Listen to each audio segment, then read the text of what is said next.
Sarah Martinez had always been different from other girls in her small Texas town. While her classmates spent afternoons at the mall or gossiping about boys, she could be found at her grandfather's ranch, learning to shoot tin cans off fence posts with his old hunting rifle. Her grandfather, Miguel, was a Vietnam veteran who had served as a marksman in the Marines. He recognized something special in his granddaughter's steady hands and unwavering focus. The year was 2003, and the United States military was deeply engaged in operations across the Middle East. Sarah had just turned 18, and, despite her family's concerns, she had made up her mind to enlist in the army. Her mother wept when Sarah announced her decision at dinner one evening, but her grandfather simply nodded with understanding in his weathered eyes. Basic training at Fort Leonard Wood was brutal. Sarah found herself among dozens of young recruits, most of them men who looked at her with skepticism and doubt. The drill sergeants were equally harsh on everyone, but Sarah noticed the subtle ways they seemed to push her harder, as if testing whether she truly belonged there. She endured the physical challenges, the sleep deprivation, and the constant mental pressure without complaint. During weapons training, something remarkable happened. Sarah's natural shooting ability, honed by years of practice with her grandfather, became apparent to everyone around her. While other recruits struggled to hit targets at 300 meters, Sarah was consistently placing shots in the center ring at 500 meters.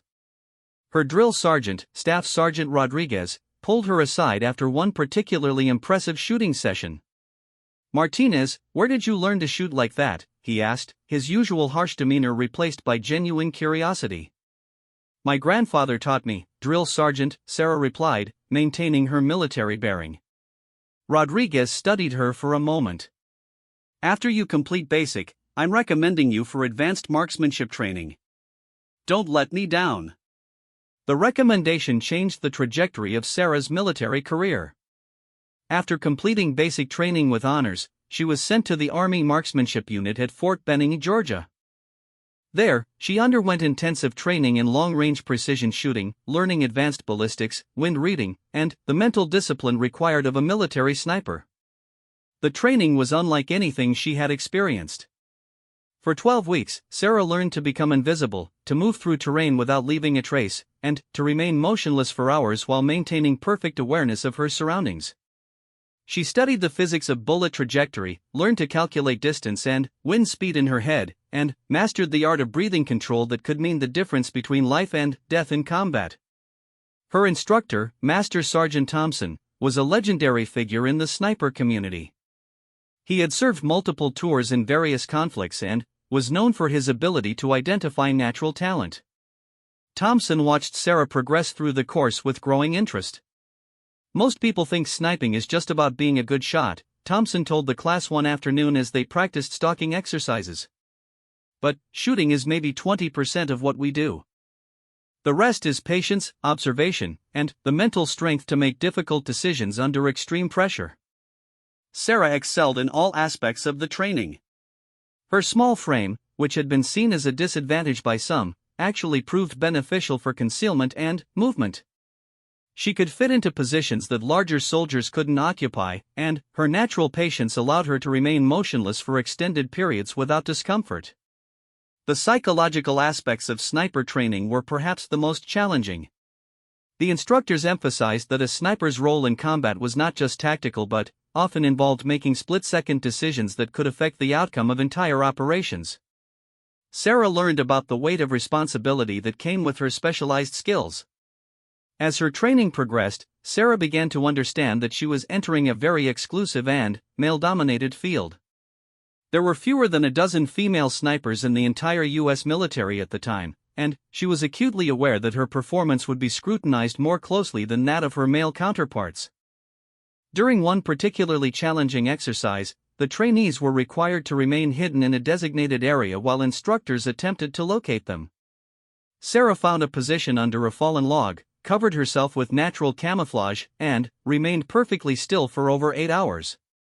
When the exercise concluded, Master Sergeant Thompson walked directly to her position.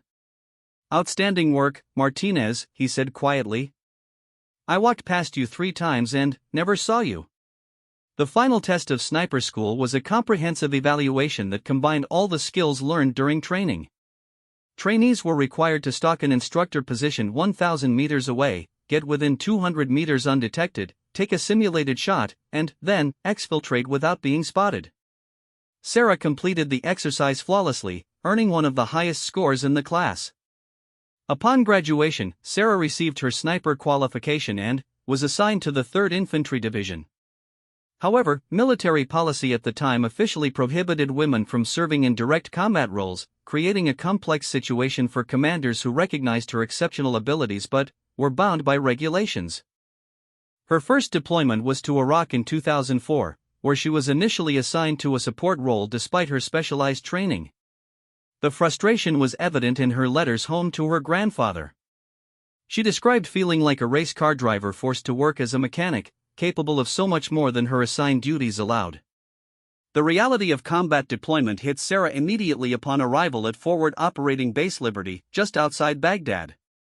The base was constantly under threat from mortar attacks, improvised explosive devices, and sniper fire from insurgent forces. The dangerous environment required all personnel to be ready for combat regardless of their official assignments. Sarah's company commander, Captain Williams, was a pragmatic officer who recognized that the battlefield didn't always conform to official policies. When his unit began taking casualties from an enemy sniper who had been terrorizing supply convoys, Williams quietly approached Sarah. "Martinez, I know what your capabilities are," he said during a private meeting in his office.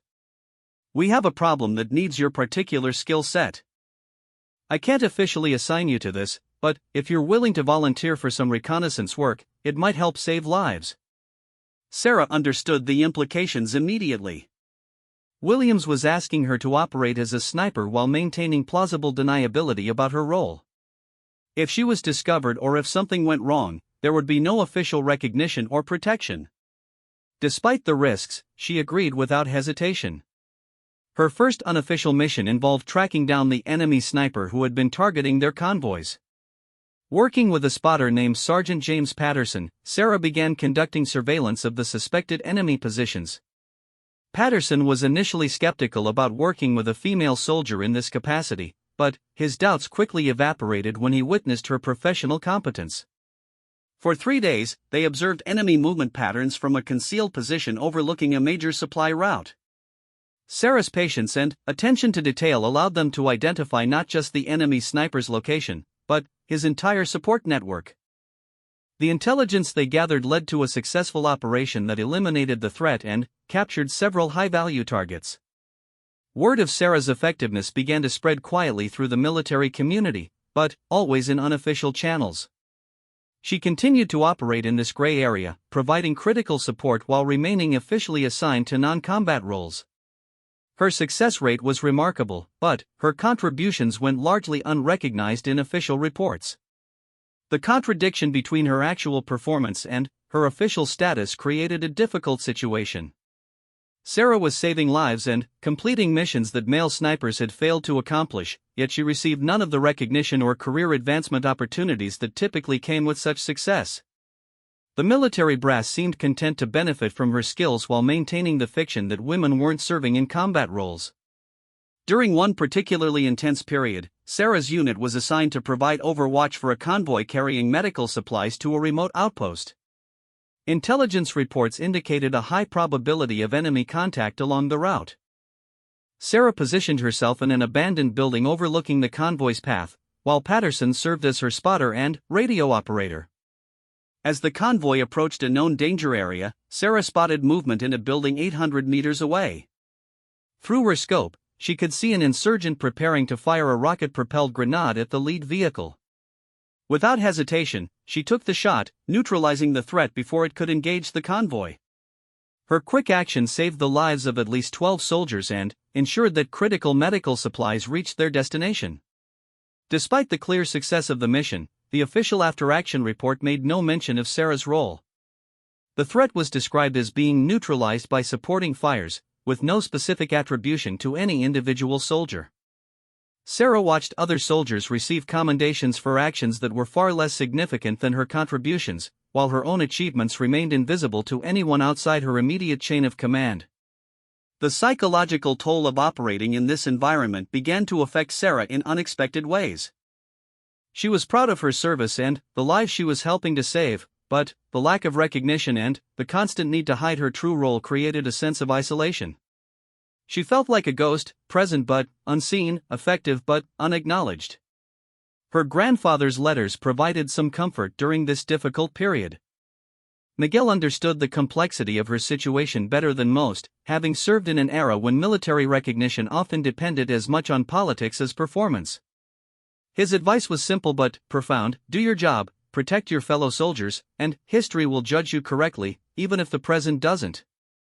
As Sarah's deployment continued, her reputation within the special operations community began to grow.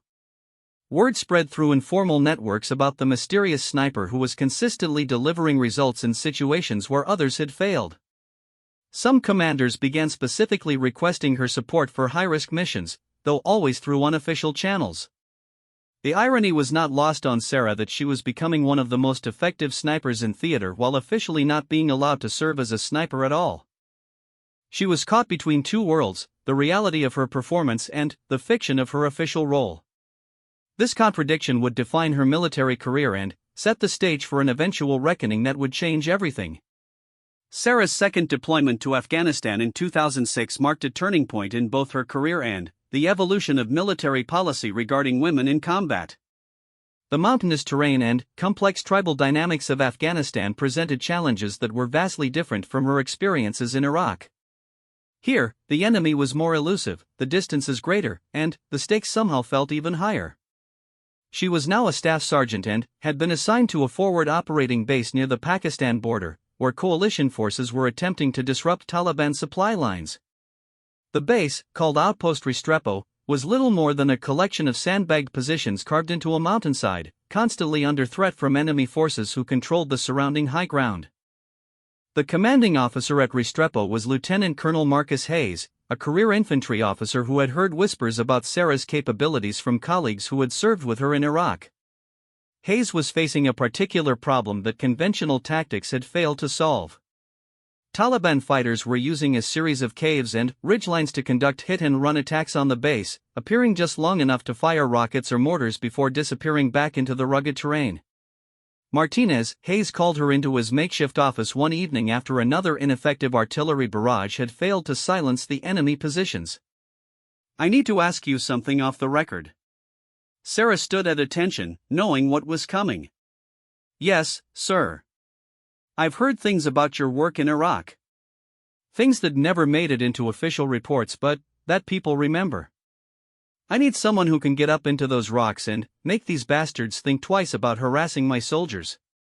"Are you that person?" "I am, sir." "Good. Because tomorrow you're going to take a team up that mountain and end this problem permanently." The mission Hayes was describing was far beyond anything Sarah had been asked to do previously. Rather than providing overwatch for convoys or eliminating specific targets, she was being asked to conduct an extended hunt through some of the most dangerous terrain in Afghanistan. It would require multiple days in enemy territory, living off the land and tracking highly experienced guerrilla fighters through their own backyard. Sarah spent that night preparing her equipment and studying topographical maps of the area. She would be working with a four-man team led by Sergeant First Class David Chen, a Special Forces soldier who had volunteered for the mission despite having never worked with a female operator before. Chen's team included a medic, a communications specialist, and an explosives expert. When Chen first met Sarah at the weapons briefing, his expression was skeptical. "Ma'am, no disrespect, but this is going to be a tough hump up that mountain." "You sure you can keep up?" Sarah simply nodded toward her gear, which was packed lighter and more efficiently than anyone else's. "Sergeant, worry about keeping up with me." The team inserted by helicopter at a landing zone 5 kilometers from their target area, just before dawn. The plan was to move on foot through a series of ravines and ridgelines, establish an overwatch position, and systematically eliminate the enemy fighters who had been harassing the base. Intelligence estimated between 15 and 20 Taliban fighters were operating in the area. The approach march was grueling. At altitude, carrying full combat loads through terrain that seemed designed to break human beings, the team pushed forward in tactical formation. Sarah, despite being the smallest member of the team, maintained point position and set a pace that left the others impressed. Her years of training and natural conditioning were evident as she navigated obstacles that forced larger team members to find alternative routes. After 8 hours of movement, they reached their planned observation post on a ridgeline overlooking the suspected enemy positions. From this vantage point, Sarah could see several cave entrances and fighting positions that had been carved into the rock face across a narrow valley. The distance to the nearest target was approximately 900 meters, well within her effective range but challenging due to the extreme angle and altitude. Chen established a communications schedule with the base while Sarah began the methodical process of studying the enemy positions. Through her high-powered scope, she could identify individual fighters and began to map their movement patterns. It quickly became clear that the Taliban fighters were following a routine, with sentries posted at specific times and guard rotations occurring at predictable intervals. "I count at least 18 fighters," Sarah whispered to Chen after several hours of observation. "They have prepared positions and good fields of fire covering the valley floor. No wonder our patrols have been getting hit. Can you engage them from here?" Chen asked. "I can, but we need to be smart about it. If I start shooting, they'll know exactly where we are. We need to plan our extraction route before we engage." Over the next 2 days, the team observed enemy activities while Sarah planned her engagement strategy. She identified the enemy leader, a tall bearded man who seemed to be coordinating activities between the different positions. Taking him out first would create confusion and disrupt their command structure. On the morning of the third day, Sarah made her first shot. At 7:43 a.m. local time, with perfect lighting and minimal wind, she engaged the enemy leader at a range of 887 meters. The .300 Winchester Magnum round struck its target precisely, dropping the man instantly and sending the other fighters scrambling for cover. What followed was a methodical campaign of psychological warfare as much as tactical elimination. Rather than rapid firing and revealing her exact position, Sarah waited. She allowed the enemy fighters to believe they were safe in their positions, then eliminated them one by one when they exposed themselves. Each shot was perfectly placed, and each created additional fear and confusion among the survivors. By the end of the first day of engagement, Sarah had eliminated 6 enemy fighters and wounded 3 others. More importantly, she had completely disrupted their operational capability. The surviving fighters were too terrified to expose themselves, effectively ending their ability to harass coalition forces. Chen watched this display of precision and tactical patience with growing amazement. "I've never seen anything like this," he told his radio operator. "She's not just shooting them, she's hunting them." The mission continued for 2 more days, with Sarah systematically eliminating enemy positions while the team provided security and intelligence. Her final tally was 12 confirmed enemy fighters eliminated and the complete destruction of their operational base. Not a single member of her team was wounded, and they successfully extracted to their pickup point without pursuit. When they returned to Outpost Restrepo, Lieutenant Colonel Hayes was waiting for them. The difference in enemy activity had been immediately noticeable, with rocket and mortar attacks dropping to 0 for the first time in months. "Outstanding work," Hayes told the team during their debriefing. But his eyes were fixed on Sarah as he spoke. "Absolutely outstanding." However, when it came time to write the official after-action report, Hayes faced the same dilemma that had plagued Sarah's career from the beginning. Military policy still officially prohibited women from combat roles, and acknowledging Sarah's true contribution would create legal and political complications that could affect his command. The report described the mission as a successful reconnaissance and interdiction operation, with enemy casualties attributed to precision fires without specifying the source. Sarah's name appeared only as a member of the support team, with no mention of her role as the primary shooter. The pattern that had defined Sarah's career continued, but something was beginning to change within the special operations community. Word about the Afghanistan mission spread through informal channels, reaching ears in some very high places. Special operations commanders, who were far less concerned with politics than results, began to take notice of this mysterious female soldier who was delivering extraordinary results. One of those commanders was Navy SEAL Captain Richard Bull Morrison, who was serving as a liaison between Special Operations Forces and conventional units. Morrison had heard multiple reports about Sarah's capabilities from trusted sources, and he was intrigued by the disconnect between her official record and her actual performance. Morrison arranged to meet Sarah during a routine visit to Outpost Restrepo. He found her cleaning her rifle in the armory, working with the methodical precision that characterized everything she did. "Staff Sergeant Martinez," Morrison said, introducing himself. "I understand you know something about long-range shooting." "I know a few things, sir," Sarah replied, not looking up from her weapon. Morrison studied her for a moment. "I've heard you know more than a few things. I've heard you might be the best shooter in this entire theater." Sarah continued working on her rifle, unsure how to respond to such direct acknowledgement of her abilities. It was the first time a senior officer had openly recognized her skills. "Sir, I just do my job," she said finally. "That's what I've heard. And I've also heard that your job descriptions might not match what you actually do." The conversation marked the beginning of a relationship that would eventually change Sarah's career trajectory. Morrison began finding ways to get Sarah assigned to missions where her skills could be fully utilized, though still within the constraints of official policy. Sarah's reputation continued to grow throughout her deployment, but so did the challenges she faced. Some soldiers resented a woman achieving success in what they considered an exclusively male domain. Others questioned whether the stories about her capabilities were exaggerated or fabricated entirely. The skepticism came to a head during a joint operation with British Special Forces. The mission involved eliminating a high-value target who was coordinating insurgent activities across the region. The target was known to meet with subordinates at a compound that was extremely well defended and situated in terrain that made conventional assault nearly impossible. The British team leader, Major James Hartwell, was openly skeptical when told that an American female soldier would be providing precision fire support for the operation. "With all due respect," he told Morrison during the mission briefing, "this is not the time for social experiments. We need someone we can depend on absolutely." "Major," Morrison replied calmly, "I guarantee you that Staff Sergeant Martinez is someone you can depend on absolutely." The mission required Sarah to position herself on a ridgeline 1,200 meters from the target compound, the longest shot she had ever been asked to make in combat. The target would only be exposed for a few seconds during a planned meeting, and there would be no opportunity for a follow-up shot if she missed. Sarah spent 3 days moving into position and studying the target area.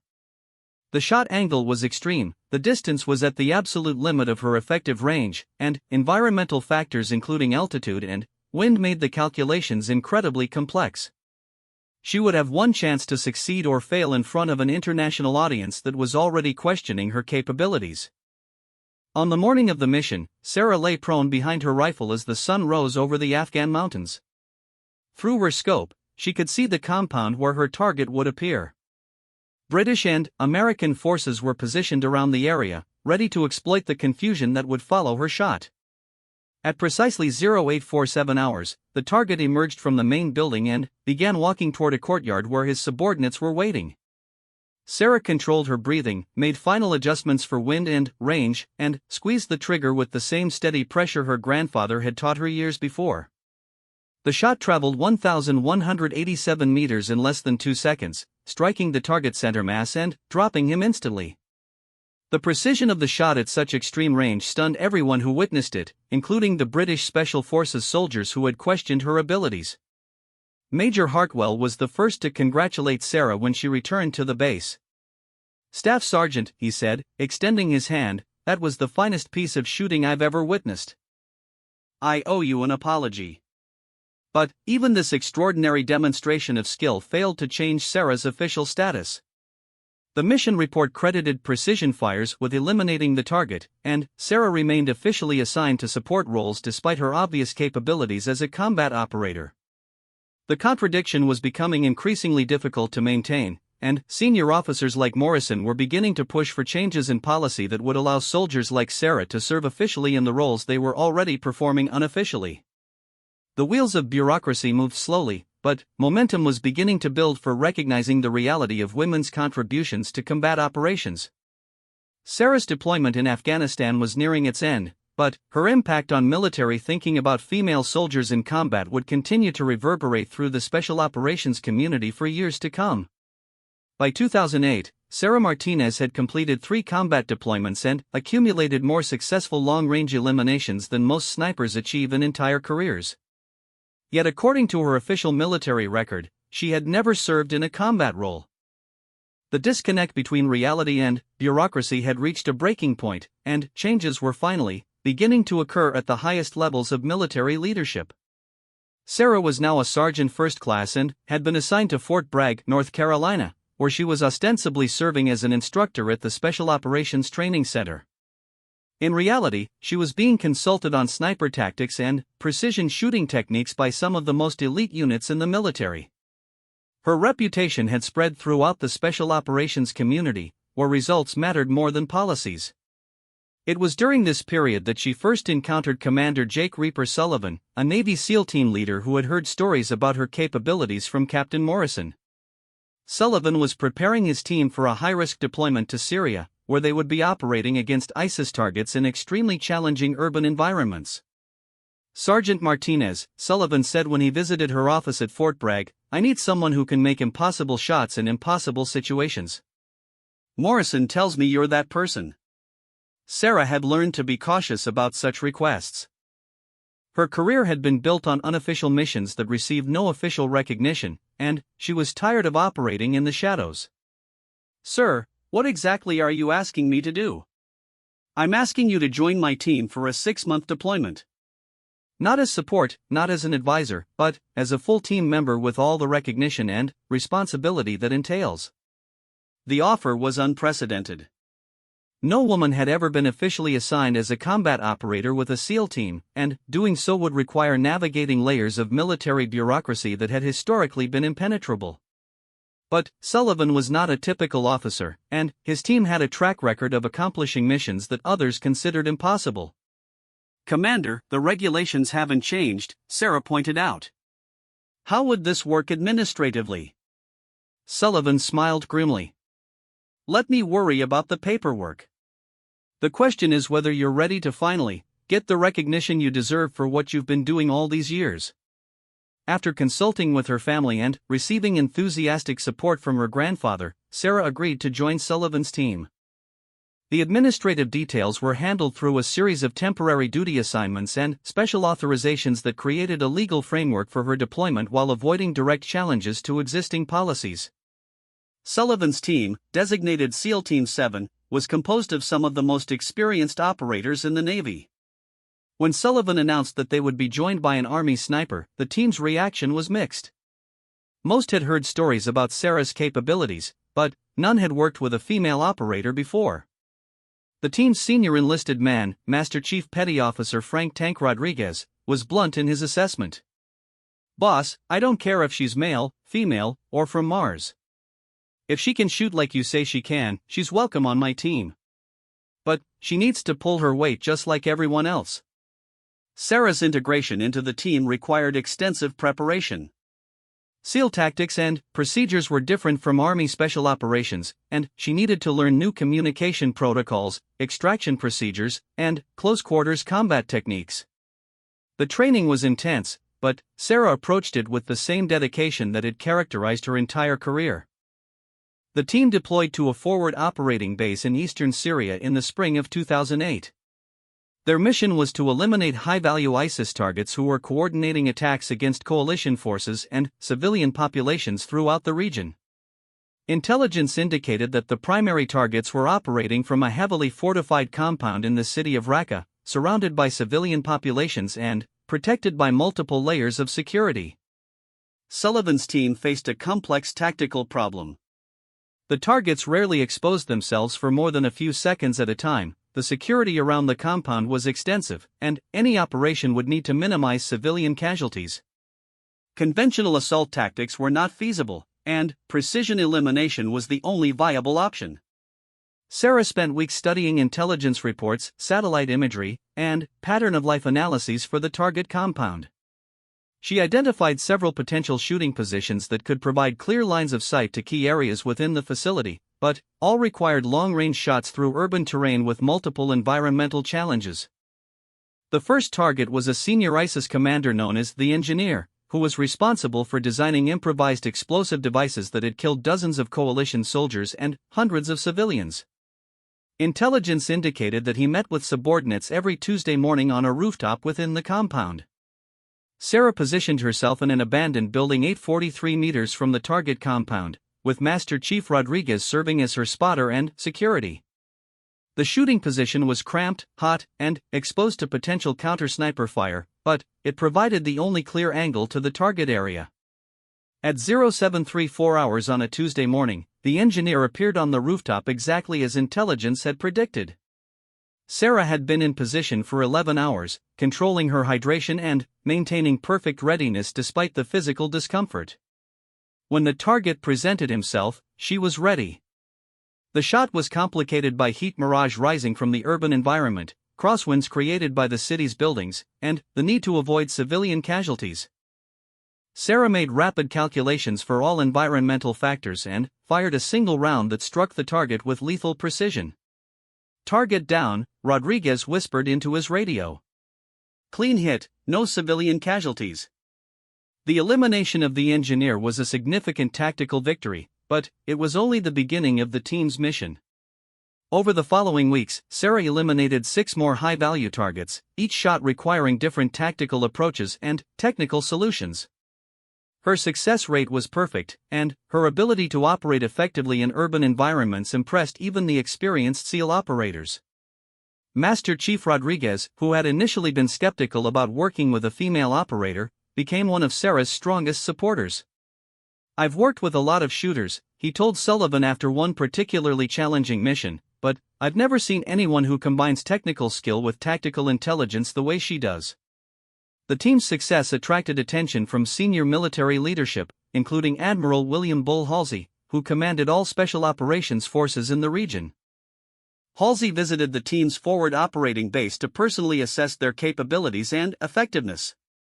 "Commander Sullivan," Halsey said during a private briefing, "your team's success rate is unprecedented. I need to understand how you're achieving these results." Sullivan had been dreading this conversation. Acknowledging Sarah's role would expose the administrative workarounds that had made her assignment possible, but lying to his superior officer was not an option. "Admiral, our success is largely due to Staff Sergeant Martinez. She's the finest precision shooter I've ever worked with, and her tactical intelligence is exceptional." Halsey frowned. "Martinez? That's the female soldier who's been attached to your team?" "Yes, sir. She's been our primary shooter for every high-value target elimination." The admission created a complex situation for Halsey. Officially acknowledging Sarah's role would validate a policy workaround that potentially violated existing regulations, but her results were too significant to ignore. More importantly, denying her contributions would undermine one of the most successful special operations teams in theater. After consulting with Pentagon leadership, Halsey made a decision that would change Sarah's career permanently.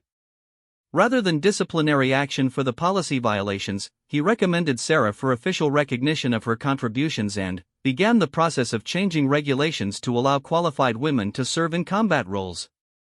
The first indication of this policy shift came during a mission briefing for the team's final target, a senior ISIS leader known as the Ghost who had evaded capture for over 2 years. Unlike previous missions, this briefing was attended by senior officers from multiple branches of the military, and Sarah's role was openly acknowledged. "Sergeant Martinez will serve as the primary shooter for this operation," Sullivan announced to the assembled leadership. "Her target will be the Ghost, who intelligence indicates will be attending a meeting it coordinates." For the first time in her career, Sarah was being publicly recognized as the lead operator for a critical mission. The psychological impact was profound, representing not just personal validation but acknowledgement that her capabilities were finally being recognized officially. The mission to eliminate the Ghost was the most challenging of Sarah's career. The target had survived multiple assassination attempts by learning to vary his routines and use extensive security measures. He would only be exposed for seconds at a time, and the shooting position required a shot of over 1,300 meters through complex urban terrain. Sarah and Rodriguez established their position in a partially destroyed building that provided excellent concealment but required shooting through a narrow window that limited their field of view. The target building was visible across a valley filled with civilian structures, making precision absolutely critical. After waiting in position for 14 hours, the ghost appeared on a balcony of his safe house. Sarah had less than 10 seconds to acquire the target, calculate environmental factors, and take the shot before he disappeared back into the building. The mathematics of the shot were incredibly complex. At 1,347 meters, she needed to account for bullet drop, wind drift, the Coriolis effect, and the movement of the target. There was no margin for error, no opportunity for a second shot, and failure would mean the loss of intelligence gathered over months of preparation.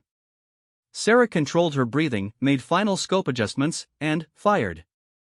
The .338 Lapua Magnum round traveled for nearly 3 seconds before striking the target. Through her scope, Sarah watched the ghost drop, confirming the successful elimination of one of ISIS's most wanted leaders. Confirmed kill, Rodriguez reported. Target eliminated.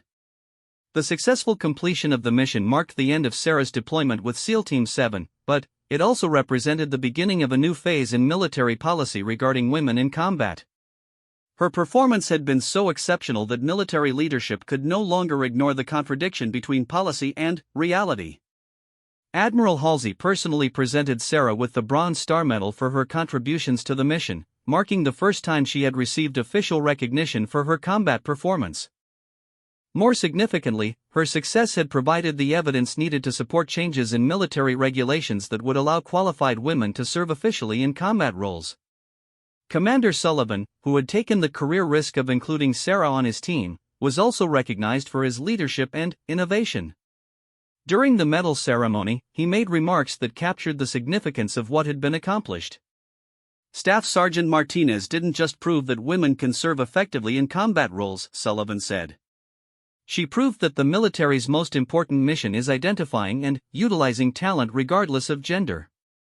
Her contributions to this team's success were not just significant, they were essential. The ceremony was attended by senior military leadership from all branches of the armed forces, signaling a fundamental shift in military thinking about women in combat. Sarah's journey from an overlooked soldier operating in the shadows to an officially recognized combat operator had taken nearly a decade, but her persistence and exceptional performance had finally achieved the recognition she deserved. As Sarah stood at attention while Admiral Halsey pinned the Bronze Star to her uniform, she thought about her grandfather Miguel, who had started her on this journey years before at his ranch in Texas. His prediction that history would judge her correctly had finally come true, and her achievements were no longer invisible to the military establishment. The salute that Admiral Halsey rendered to Sarah at the conclusion of the ceremony was more than a military courtesy, it was recognition of her exceptional service and acknowledgement that the military had finally evolved to properly utilize the talents of all its members regardless of gender. The moment represented not just personal validation for Sarah, but a historic milestone in the integration of women into combat roles throughout the U.S. military. Sarah's story had become proof that excellence could not be suppressed indefinitely, and that institutional barriers would eventually yield to demonstrated competence and unwavering dedication to duty. Her legacy would inspire a generation of female soldiers who would follow in her footsteps, serving openly in roles that had once been denied to them simply because of their gender. The years following Sarah's deployment with SEAL Team 7 brought unprecedented changes to military policy and her own career trajectory.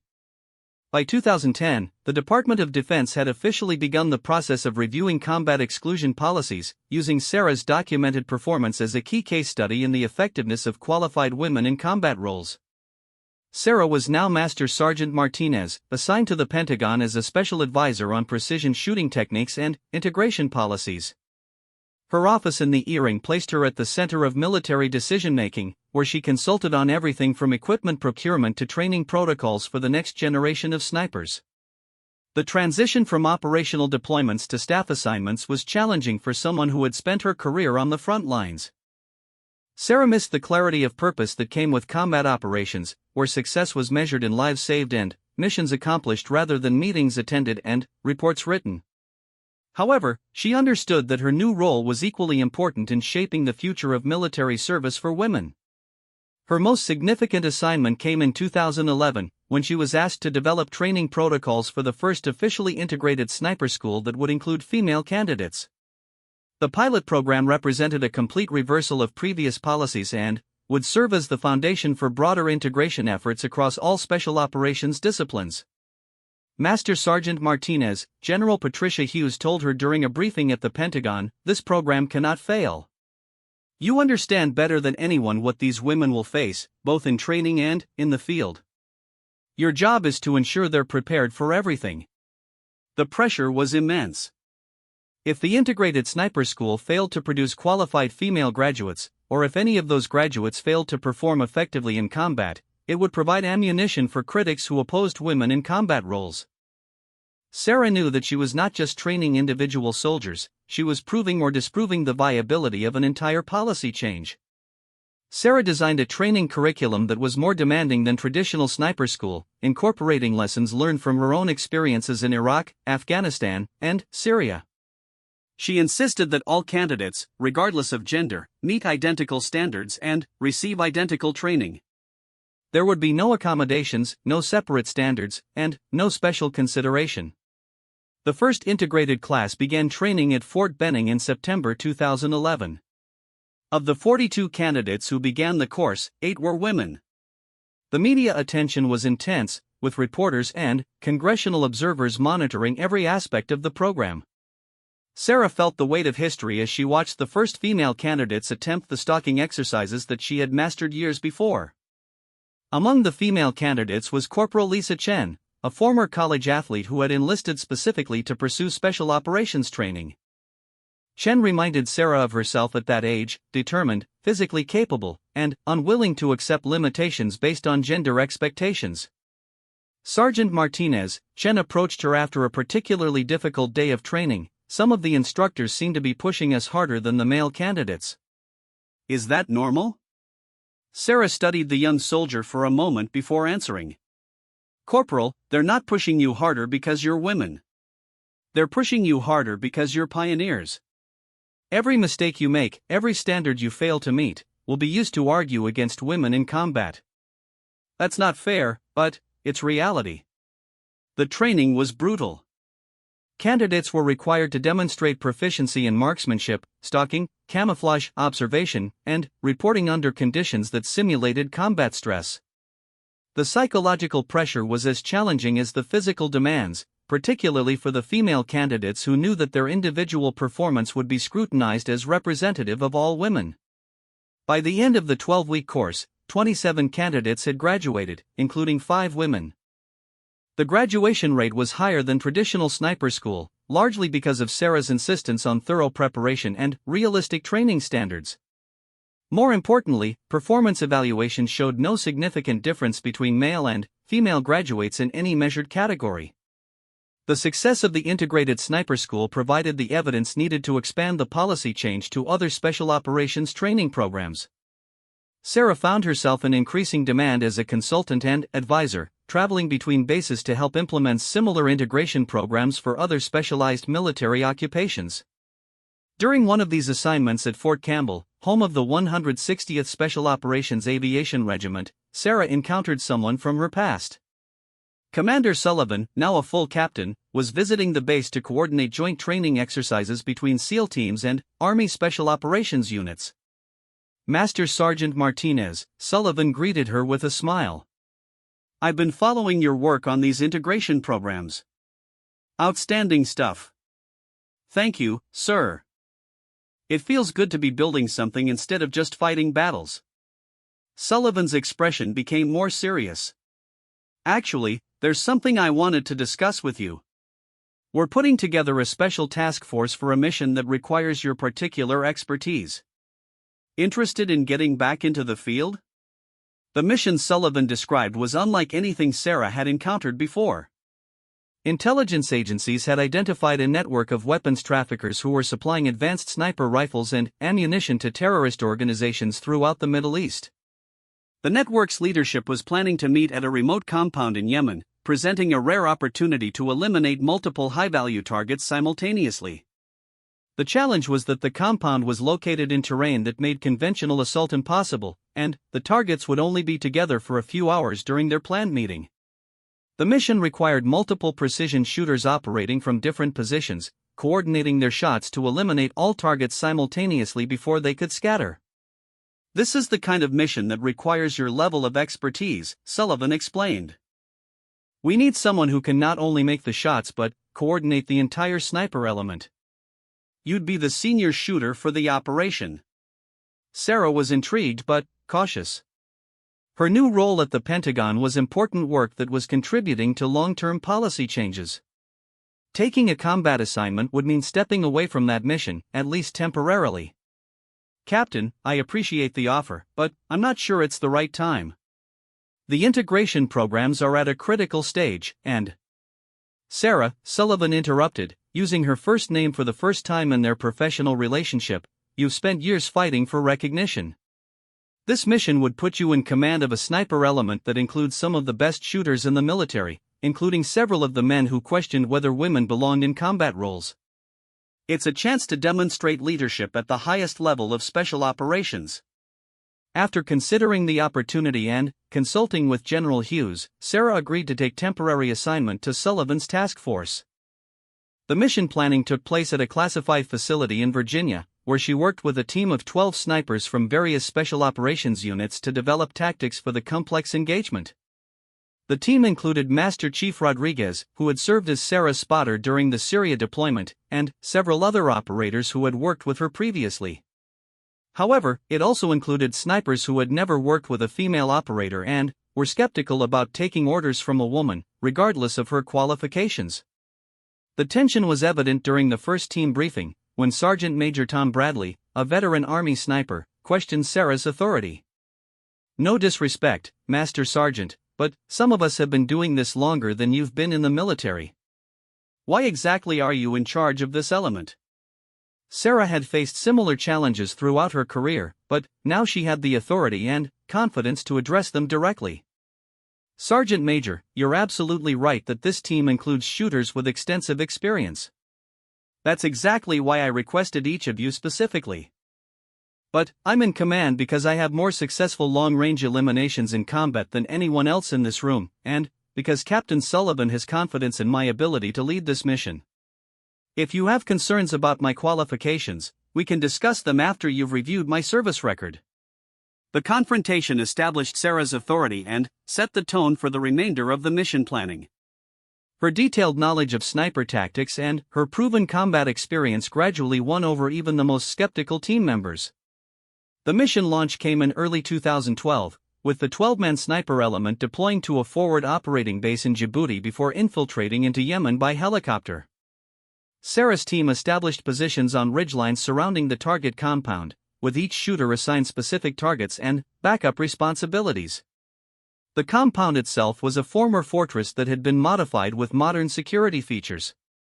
Intelligence indicated that 7 high-value targets would be attending the meeting, along with approximately 20 security personnel. The snipers needed to eliminate all primary targets within a 30-second window to prevent any from escaping. Sarah positioned herself at the primary overwatch position, 1,100 meters from the compound's main building. From this location, she could observe the entire target area and coordinate the engagement. Her personal target was the network's overall leader, known only as the broker. The waiting period stretched for 18 hours as the team maintained position while intelligence confirmed target arrival at the compound. Sarah used the time to continuously update her firing solutions, accounting for changing weather conditions and adjusting for the various distances and angles required for each shot. At 1,347 hours local time, surveillance confirmed that all targets were present in the compound's main courtyard. Sarah initiated the final countdown over the radio network, coordinating with each shooter to ensure simultaneous engagement. "All stations, this is Overwatch. Stand by, 3, 2, 1, execute." 12 rifles fired within seconds of each other, with each round precisely placed on its intended target. The coordination was flawless, with all primary targets eliminated before security personnel could react. Sarah's shot on the broker was particularly challenging, requiring her to engage a moving target at maximum range through a partially obstructed window. All targets down, Rodriguez reported from his position. Compound is secure. The mission's success exceeded all expectations, eliminating an entire weapons trafficking network in a single operation. More significantly for Sarah's career, she had successfully commanded a complex special operations mission involving multiple elite units, proving her leadership capabilities at the highest levels of military operations. The after-action reviews were unanimously positive, with team members acknowledging Sarah's tactical expertise and leadership skills. Sergeant Major Bradley, who had initially questioned her authority, was among the most complimentary in his assessment. Master Sergeant Martinez ran one of the most professional operations I've ever been part of, he reported to Sullivan. Her tactical planning was flawless, and her leadership under pressure was outstanding. I'd be honored to serve under her command again. Upon returning to the Pentagon, Sarah found that news of the mission's success had reached the highest levels of military leadership. General Martin Dempsey, chairman of the Joint Chiefs of Staff, personally congratulated her on the operation's success and her role in advancing women's integration into combat roles. The recognition culminated in a ceremony at the Pentagon, where Sarah was awarded the Silver Star Medal for her leadership of the Yemen operation. The presentation was made by Secretary of Defense Leon Panetta, who used the occasion to announce the official end of the combat exclusion policy for women. Master Sergeant Martinez represents the best of American military service, Panetta said during the ceremony. Her exceptional performance in combat and her leadership in developing integration programs have proven conclusively that military effectiveness depends on individual qualifications, not gender. Today, we officially recognize what she and others have demonstrated in the field, that women can serve with distinction in any role for which they are qualified. The ceremony was attended by hundreds of military personnel, including many of the soldiers Sarah had served with throughout her career. Commander Sullivan, who had taken the career risk of including her on his SEAL team, was present in dress uniform. Master Chief Rodriguez, who had served as her spotter and teammate in multiple operations, stood at attention as Sarah received recognition that had been years in the making. But perhaps the most meaningful moment came when Admiral Halsey, now retired, approached Sarah after the formal ceremony concluded. As the senior SEAL officer who had first officially acknowledged her contributions, his presence represented the completion of a journey that had begun in the mountains of Afghanistan years before. Master Sergeant, Halsey said, rendering a sharp military salute, "It has been an honor to witness your service and your impact on our military. You've not just broken barriers, you've proven that excellence cannot be constrained by artificial limitations." As Sarah returned the salute, she thought about the long path that had brought her to this moment. From shooting tin cans on her grandfather's ranch to commanding elite special operations missions, her journey had been marked by persistence, excellence, and the gradual recognition that talent and dedication transcended gender boundaries. The young girl who had learned to shoot from a Vietnam veteran had become a master sergeant whose service had changed military policy for generations of women who would follow. Her legacy was not just in the missions accomplished or the targets eliminated, but in the doors opened for others who would serve with the same dedication and excellence that had defined her remarkable career. The salute from Admiral Halsey represented more than personal recognition. It acknowledged that the military had evolved to value capability over convention, and that Sarah Martinez had played a crucial role in that transformation. Her story had become proof that exceptional performance would ultimately be recognized and rewarded, regardless of the obstacles that might initially stand in the way.